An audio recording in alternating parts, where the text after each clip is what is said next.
ବହୁତ ଦିନ ତଳର କଥା। ସେତେବେଳେ କଇଁଛ ମାନେ ମଣିଷଙ୍କ ପରି କଥାବାର୍ତ୍ତା କରିପାରୁଥିଲେ।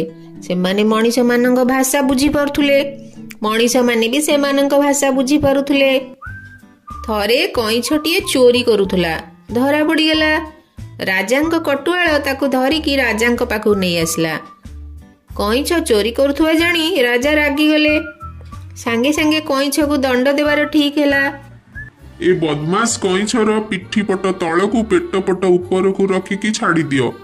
ପେଟ ପଟ ଉପରକୁ ରହିଲେ ସେ ଆଉ ଓଲଟି ପାରିବନି। ଏଇଟା ହଉଛି ତାର ଦଣ୍ଡ। ରାଜା କଟୁଆଳକୁ ଆଦେଶ ଦେଲେ। କଇଁଛ ତ ବହୁତ ଚାଲାକ। ସେ ଖୁସି ହେଲା ପରି କହିଲା, ଭାରି ଭଲ ହବ। ମୋ ପେଟ ପଟରେ ବହୁତ ଦିନ ହେଲା ଖରା ବାଜିନି କି ଆଲୁଅ ଟିକିଏ ପଡିନି। ମୁଁ ତ ନିଜକୁ ନିଜେ ଓଲଟେଇ ପାରୁନି। ତେଣୁ କଟୁଆଳ ଭାଇ ମୋ ପିଠି ପଟ ତଳକୁ ଆଉ ପେଟ ପଟ ଉପରକୁ କରି ଓଲଟେଇ ପକେଇଲେ ମୋର ବହୁତ ଉପକାର ହୁଅନ୍ତା। କଇଁଛ କଥା ଶୁଣି ରାଜା ଭାବିଲେ, ମୁଁ ତାକୁ କଠିନ ଦଣ୍ଡ ଦେବାକୁ ଭାବିଥିଲି, କିନ୍ତୁ ସେ କଣ କହିଲାଣି ମଜା ଲାଗିବ। ସେ ଯଦି ଏଥିରେ ମଜା ପାଇବ ତେବେ ଦଣ୍ଡ ହେବ କେମିତି? ଏଇଆ ଭାବି ସେ କଟୁଆଳକୁ କହିଲେ, ଏ ଚୋର କଇଁଛର ପିଠିକୁ ଠେଙ୍ଗାରେ କଷି କରି ବାଡାଅ। ବାଡିଆ ଖାଇଲେ ତାକୁ ଦଣ୍ଡ ମିଳିଯିବ, ଆଉ ଦିନେ ବି ସେ ଚୋରି କରିବନି। ଏଭଳି ଦଣ୍ଡାଦେଶ ଶୁଣି କଇଁଛ କହିଲା, ମହାରାଜ, ବହୁତ ଦିନ ହେଲା ମାଡ ନ ଖାଇକି ମୋ ପିଠି ଦୁର୍ବଳ ହୋଇ ଆସିଲାଣି।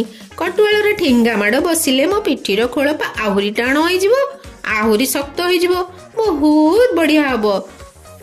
କଇଁଛ କଥା ଶୁଣି ପୁଣି ଚିନ୍ତାରେ ପଡିଲେ ରାଜା।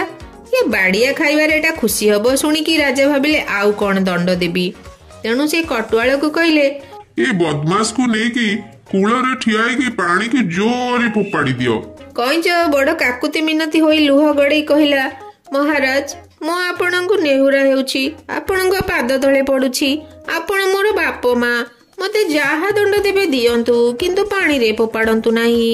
ମୋ ପ୍ରତି ଏତିକି ହେଲେ ଦୟା କରନ୍ତୁ। କଇଁଛର କାକୁତି ମିନତି ଦେଖି ରାଜା ଭାବିଲେ, ଏଇ ଦଣ୍ଡଟା ତେବେ ଠିକ, ନହେଲେ ସେ ଏତେ ବିକଳ ହୋଇ ମନା କରନ୍ତା କାହିଁକି? ରାଜାଙ୍କ ଆଦେଶରେ କଟୁଆଳ କଇଁଛକୁ ନେଇ ନଈରେ ଛାଡି ଦେଇ ଆସିଲା। କଇଁଛକୁ ଉପଯୁକ୍ତ ଦଣ୍ଡ ଦେଇଛନ୍ତି ବୋଲି ରାଜା ଖୁସି ହେଲେ, ଆଉ ନଈ ପାଣିକୁ ଫେରି ତା ଘରେ ପହଞ୍ଚିଥିବାରୁ କଇଁଛ ବି ଖୁସି ହେଲା।